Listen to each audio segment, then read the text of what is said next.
Today marks a major leap for India's defense capabilities. The indigenous Tejas MK1A makes its maiden flight from Nashik. And with it, India's air power takes to newer heights. In a high-profile ceremony, Defence Minister Rajnath Singh will unveil the first Tejas MK1A to roll out from HAL's brand new production line.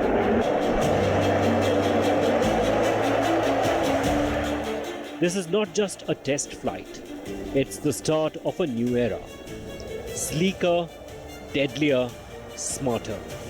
The MK1A is a 4.5 generation multi-role combat jet built with 64% indigenous content.